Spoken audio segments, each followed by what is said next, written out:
அனைவருக்கும் அன்பு வணக்கம். செல்வமகள் சேமிப்பு திட்டத்தில் உள்ளவர்களுக்கும் அஞ்சலகத்தில் சேமிப்பு கணக்கு வைத்து இருப்பவர்களுக்கும் மத்திய அரசானது ஒரு முக்கிய அறிவிப்பை தற்பொழுது வெளியிட்டுள்ளது.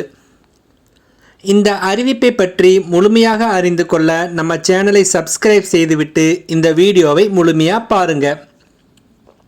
ஒரு மொபைல் ஆப் வாயிலாக செல்வமகள், தங்கமகன் சேமிப்பு திட்டங்கள், அஞ்சலக ஆயுள் காப்பீட்டு திட்டங்களுக்கு எளிமையான முறையில், அதாவது ஆன்லைன் வாயிலாகவே பணம் செலுத்த முடியும் என மத்திய அரசு தற்பொழுது தெரிவித்துள்ளது.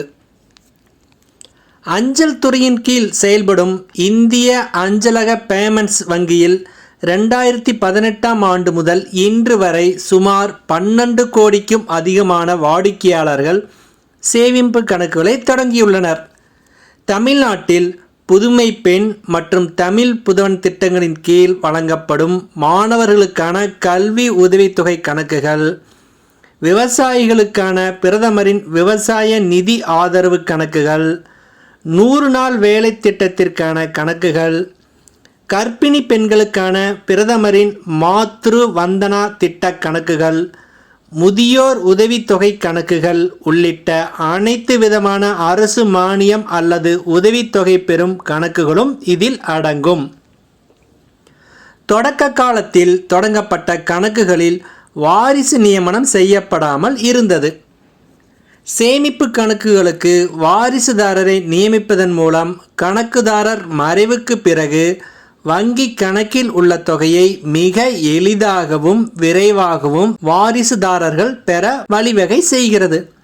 இதன்படி அஞ்சலக வங்கிகளில் உள்ள அனைத்து விதமான சேமிப்பு கணக்குகளிலும் வாரிசுதாரரை நியமனம் செய்வதற்கு தேவையான வசதிகள் மாநிலம் முழுவதும் உள்ள அஞ்சல் அலுவலகங்களில் உள்ளது.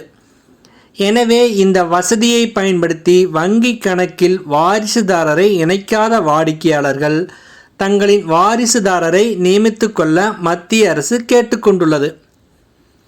மேலும் வாடிக்கையாளர்கள் கூகுள் பிளே ஸ்டோரில் உள்ள பிரத்யேக செயலி மூலம் அஞ்சல் வங்கி கணக்குதாரர்கள் வாரிசு நியமனம் அல்லது வாரிசு மாற்றம் செய்வதற்கான நடவடிக்கைகளை மேற்கொள்ள முடியும். மேலும் இந்த செயலி அஞ்சல்காரரின் உதவியுடன் வாடிக்கையாளர்கள் தங்களது அஞ்சலக வங்கி கணக்குகளில் ஆதார் எண்ணை இணைப்பதன் மூலம் அரசின் மானியத் தொகையை எளிதாக பெற முடியும். அது மட்டுமின்றி அஞ்சலக வங்கி கணக்குடன் அஞ்சலக சிறு சேமிப்பு கணக்கையும் இணைத்து ஆன்லைன் மூலம் பரிவர்த்தனைகளையும் மேற்கொள்ள முடியும் என மத்திய அரசு தெரிவித்துள்ளது. மேலும் இந்த செயலி வாயிலாக செல்வமகள், தங்கமகன் சேமிப்பு திட்டங்கள், அஞ்சலக ஆயுள் காப்பீட்டு திட்டங்களுக்கு எளிமையான முறையில் ஆன்லைன் வாயிலாகவே பணம் செலுத்த முடியும். பொது காப்பீட்டு நிறுவனங்களுடன் இணைந்து முறையே ரூபாய் 555 அல்லது ரூபாய் 755 பிரீமியத்தில் 10 லட்சம் ரூபாய் முதல் 15 லட்சம் ரூபாய் வரையிலான தனிநபர் விபத்து காப்பீட்டு திட்டங்கள் அறிமுகப்படுத்தப்பட்டுள்ளது. 2 மற்றும் 4 சக்கர வாகனங்களுக்கு காப்பீட்டு வசதியும் இந்த செயலியில் அறிமுகப்படுத்தப்பட்டுள்ளது. எனவே வாடிக்கையாளர்கள் இந்த வசதியை பயன்படுத்தி பயன்பெறுமாறு அன்புடன் கேட்டுக்கொள்கிறோம். நன்றி, வணக்கம்.